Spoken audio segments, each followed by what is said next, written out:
এক পর্যায়ে ইমাম হুসাইন রাদিয়াল্লাহু তাআলা আনহু তিনি 70 থেকে 72 জন মুসলমানদেরকে নিয়ে তিনি মদিনা থেকে মক্কায় গেলেন। মক্কায় তিনি উমরা করলেন, আল্লাহর ঘর জিয়ারত করলেন, বিশ্বনবীর রওজা জিয়ারত করলেন এবং সেখান থেকে নিয়ে তিনি বের হয়ে গেলেন কুফার উদ্দেশ্যে। যখন মক্কা ছাড়লেন, মদিনা ছাড়লেন, 70 থেকে 72 জনের এক কাফেলা নিয়ে ভুল করে তিনি কুফায় না যেয়ে কারবালার মাঠে যেয়ে উপস্থিত হয়ে গেলেন। আশুরার দিনে বিশ্বনবী সাল্লাল্লাহু আলাইহি ওয়াসাল্লাম তার প্রিয় দৌহিত্র ইমাম হুসাইন রাদিয়াল্লাহু তাআলা আনহু এর শাহাদাতের ঘটনা ভবিষ্যৎবাণী করে দিয়ে গেছেন। মুসনাদে আহমদের ভিতরে এসেছে 648 নম্বর হাদিসের বর্ণনা। বিশ্বনবী সাল্লাল্লাহু আলাইহি ওয়াসাল্লাম বলেন, উম্মে সালামা রাদিয়াল্লাহু তাআলা আনহা হাদিসটি বর্ণনা করেছেন, ইন্না ইবনি হাজা ইউকতালু বি আরদি ইউকালু লাহা কারবালা।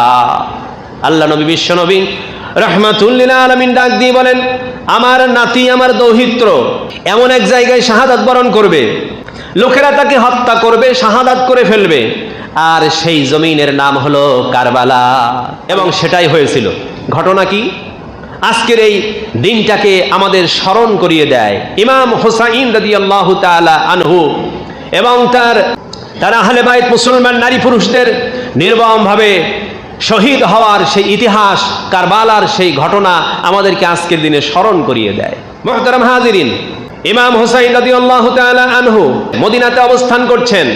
হযরত মুআবিয়া রাদিয়াল্লাহু তাআলা আনহু এর ইন্তেকালের পর জোর করে তার সন্তান ইয়াজিদ ক্ষমতা দখল করে নেয়। ক্ষমতা দখল করার পর সে এবার স্বৈরাচার কায়দায় তার রাজত্ব চালাতে থাকে, তার ক্ষমতা প্রয়োগ করতে থাকে। সে ছিল মক্খর, বেনামাজি এবং সে ছিল ফাসিক। যদিও একজন সুনামধন্য সাহাবী এবং তিনি ছিলেন কাতিবে ওহী লেখার কাজে নিয়োজিত একজন সাহাবী, তিনি হলেন হযরত মুআবিয়া। তার মর্যাদা অনেক অনেক বেশি। মুআবিয়া রাদিয়াল্লাহু তাআলা আনহুর ঘরে এমন সন্তান আল্লাহ পাঠালেন যে এই সন্তানের দ্বারা ইসলাম তছনছ করে ফেললো, ইসলামকে খণ্ড খণ্ড করে ফেললো, টুকরা টুকরা করে ফেললো এবং আহলে বাইতদেরকে খতম করে দিল কারবালার প্রান্তরে। ইয়াজিদ সে ক্ষমতায় বসার পরপরই সে এবার শুরু করে দিল তার স্বৈরাচারী কর্মকাণ্ড এবং বলল, ইমাম হুসাইন, তুমি আমার বশ্যতা স্বীকার করে নাও, আমার আনুগত্য মেনে নাও। তিনি বললেন, আমি এমন একজন ফাসিকের নেতৃত্ব কখনোই মেনে নিতে পারি না, এমন একজন স্বৈরাচারী সরকারের আনুগত্য আমি মেনে নিতে পারি না। এবার ইমাম হুসাইনকে ইরাকের কুফাবাসীরা চিঠি লিখল, ইমাম হুসাইন, আমরা কিন্তু ইয়াজিদের বশ্যতা স্বীকার করতে রাজি না, কুফাবাসী সবাই আপনার জন্য পাগল, আপনি আসেন, আপনি কুফাতে আসলেই আপনার হাতে হাত দিয়ে আপনার হাতে বায়াত গ্রহণ করব, আমরা ইয়াজিদের নেতৃত্ব মানি না, আপনাকেই আমরা চাই। একের পর এক যখন ঝড়ের মতো চিঠি আসতে শুরু করে দিল মদিনাতে ইমাম হুসাইনের কাছে, কুফা থেকে চিঠি লেখে কুফাবাসীরা যে কুফাবাসী সবাই পাগল ইমাম হুসাইনের জন্য। ও ইমাম হুসাইন, তুমি আসো, তোমার নেতৃত্ব আমরা গ্রহণ করব, তোমার হাতে হাত দিয়ে আমরা বায়াত গ্রহণ করব। ইমাম হুসাইন রাদিয়াল্লাহু তাআলা আনহু তার আপন চাচাতো ভাই মুসলিম ইবনে আকিলকে পাঠিয়ে দিলেন, যাও ভাই মুসলিম ইবনে আকিল, তুমি একটু যাও, কুফাবাসীর অবস্থা একটু পর্যবেক্ষণ করো, একটুখানি যাচাই করে দেখো আসলেই ঘটনা সত্য কিনা। এবং মুসলিম ইবনে আকিল যখন কুফায় পৌঁছে গেলেন, এবার দেখা গেল সেই এলাকার মানুষ প্রায় সবাই মুসলিম ইবনে আকিলকে পেয়ে বড় খুশি হয়ে গেছে। বলে, ইমাম হুসাইন কখন আসবে? ইমাম হুসাইনের জন্য আমরা সবাই প্রস্তুত, তার হাতে হাত দিয়ে আমরা বায়াত গ্রহণ করতে চাই, আমরা ইয়াজিদকে মানি না। এক পর্যায়ে দেখা গেল ওই সময়কার কুফার গভর্নর ছিল নোমান ইবনে বশির। নোমান ইবনে বশির রাদিয়াল্লাহু তাআলা আনহু একজন সাহাবী, অত্যন্ত দামি একজন সাহাবী ছিলেন। এই সাহাবী যখন কুফার গভর্নর, তখন তিনি দেখলেন যে ইমাম হুসাইনের জন্য কুফাবাসী সবাই পাগল, তিনি তাদেরকে সাহায্য করা শুরু করে দিলেন। এক পর্যায়ে এবার ইয়াজিদ এই ঘটনা বুঝতে পারল।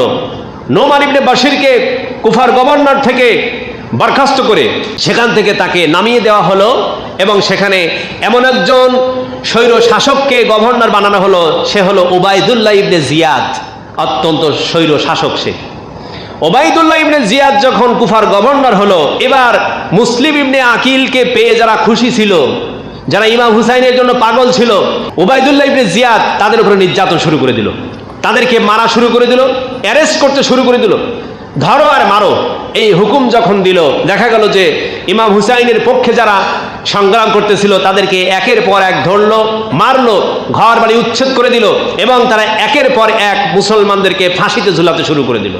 হত্যাকাণ্ড করতে করতে করতে করতে একের পর এক মুসলিম ইবনে আকিলকে হত্যা করলো, এবং ইমাম হুসাইনের অনুসারীদেরকে একের পর এক সব হত্যা করে করে সব নিঃশেষ করে ফেললো।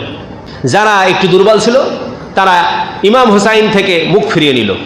এক পর্যায়ে ইমাম হুসাইন রাদিয়াল্লাহু তাআলা আনহু তিনি 70 থেকে 72 জন মুসলমানদেরকে নিয়ে তিনি মদিনা থেকে মক্কায় গেলেন। মক্কায় তিনি উমরা করলেন, আল্লাহর ঘর জিয়ারত করলেন, বিশ্বনবীর রওজা জিয়ারত করলেন, এবং সেখান থেকে নিয়ে তিনি বের হয়ে গেলেন কুফার উদ্দেশ্যে। যখন মক্কা ছাড়লেন, মদিনা ছাড়লেন, 70 থেকে 72 জনের এক কাফেলা নিয়ে, নারী পুরুষ তাদেরকে নিয়ে যখন রওনা হলেন, ইমাম হুসাইন রাদিয়াল্লাহু তাআলা আনহু ভুল করে তিনি কুফায় না যেয়ে কারবালার মাঠে যেয়ে উপস্থিত হয়ে গেলেন। কারবালার প্রান্ত যেয়ে যখন উপস্থিত হয়ে গেলেন, সেখান থেকে ওবাইদুল্লাহ ইবনে জিয়াদ সে হাজার হাজার সৈন্য বাহিনী পাঠিয়ে দিল, যাও ইমাম হুসাইন আসতেছে, ইমাম হুসাইনকে কুফাতে আসতে দেওয়া যাবে না, দামেস্কে আসতে দেওয়া হবে না, তাকে গতিরোধ করতে হবে। এবং সেখানে তারা প্রতিরোধ করলো, গতিরোধ করলো। কারবালার প্রান্তরে ইমাম হুসাইন রাদিয়াল্লাহু তাআলা আনহু তিনি এবং তার আহলে বায়েত 70 থেকে 72 জন মুসলমান নারী পুরুষদেরকে নিয়ে সেখানে তাঁবু গাড়লেন। একের পর এক দিন যায়, রাত যায়।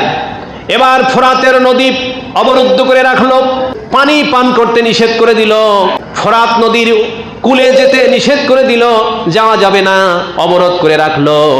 গরুয়ে ছাগলে অন্য প্রাণীতে পানি খায়, কিন্তু ইমাম হুসাইনের পরিবারকে এক ফোঁটা পানি দেওয়া যাবে না, ঘোষণা দিয়ে দিয়েছে। একদিন যায়, 2 দিন যায়, 3 দিন যায়, মুহররমের 7 তারিখ পানি বন্ধ করে দিল। মানুষ পানি না পেয়ে কতদিন বাঁচতে পারে বলেন? কারবালার প্রান্তরে পিপাসার্ত ইমাম হুসাইনের কোলের দুধের শিশু আলী আসগার ছটফট করতেছে পিপাসায়। আলী আকবর প্রস্তুত হয়ে গেছে, আর কতক্ষণ পর্যন্ত বসে থাকবো, জীবন যায় যায়, শহীদ হয়ে যাব, তবুও এই বাতিলের বিরুদ্ধে সংগ্রাম করতে চায়। তিনি তলোয়ার নিয়ে এবং ঘোড়া নিয়ে বেরিয়ে পড়লেন। আলী আকবর বেরিয়ে পড়লেন। একের পর এক যখন যুদ্ধ শুরু হয়ে গেল, দেখা গেল যে মুহররমের 10 তারিখে তুমুল যুদ্ধ হলো। এক পর্যায়ে তৃষ্ণার্ত, গলা শুকিয়ে গেছে, নারীরা তারাও ছটফট করতেছে, এবং তাঁবুর মধ্যে শিশুরা ছটফট করতেছে। সম্মানিত ভাইরা আমার, এই ইতিহাস আপনাদের কম বেশি জানা আছে, তবে সংক্ষেপেই বলতেছি। এই দিনটা 10ই মুহররম আশুরার দিনে নির্মমভাবে ইমাম হুসাইনের পরিবারকে ইয়াজিদের সৈন্যবাহিনীরা তারা তীর মেরে, বল্লভ মেরে, তলোয়ার মেরে তাদেরকে শাহাদাত বরণ করেছে, শহীদ হতে হয়েছে। ইমাম হুসাইনের শহীদ হওয়ার পরে, শাহাদাত বরণের পরেও তার কল্লাটা দেহ থেকে আলাদা করে নিয়ে, ইমাম হুসাইনের মাথা মস্তকটা আলাদা করে নিয়ে তার শরীরের ওপর দিয়ে ঘোড়া ছুটিয়ে এবার চলে গেছে ইয়াজিদের দরবারে। জীবন যায় যাবে, বাতিলের সামনে এক চুল পরিমাণ মাথা নত করা যাবে না। এই ইতিহাস, এই শিক্ষা আমাদেরকে দিয়ে গেছে ইমাম হুসাইন রাদিয়াল্লাহু তাআলা আনহু। স্বৈরাচারের বিরুদ্ধে আমি সংগ্রাম করতে চাই, জীবন দিতে রাজি, শরীরের তাজা রক্ত বিলিয়ে দিতে রাজি, কিন্তু বাতিলের সামনে মাথা নত করা যাবে না। এটাই শিক্ষা দিয়ে গেছে। প্রস্তাব এসেছিল দামেস্ক থেকে, ইয়াজিদ প্রস্তাব দিয়েছিল, ইমাম হুসাইন আমার বর্ষতা স্বীকার করে নাও, তুমি কি চাও সব দেব, তুমি আমার বর্ষতা স্বীকার করে নাও। ইমাম হুসাইন রাদিয়াল্লাহু তাআলা আনহু বললেন যে না, স্বৈরাচারী ফাসেকের বর্ষতা স্বীকার করা এই শিক্ষা আমার পিতা দেয় নাই, আমার নানা আমাকে দেয় নাই, মুহাম্মদ রাসূলুল্লাহ এই শিক্ষা দেয় নাই, হযরত আলী রাদিয়াল্লাহু তাআলা আনহু তিনি আমাকে এই শিক্ষা দেয় নাই, সুতরাং আমি ওই স্বৈরাচারের বর্ষতা স্বীকার করতে চাই না। মুহতারাম হাজিরিন, সম্মানিত ভাইরা আমার, আজকের এই দিনটা স্মরণীয় হয়ে আছে। ইমাম হুসাইনের শাহাদাতের একটা গুরুত্বপূর্ণ একটা নজির তিনি স্থাপন করে গেছেন। ও বিশ্বের মানুষেরা, ও আমার বিশ্বনবী মুহাম্মদ সাল্লাল্লাহু আলাইহি ওয়াসাল্লামের উম্মতেরা, তোমরা কিয়ামত পর্যন্ত দুনিয়াতে থাকবা, তবে তোমরা বাতিলের বিরুদ্ধে আজীবন সংগ্রাম করে যাবা।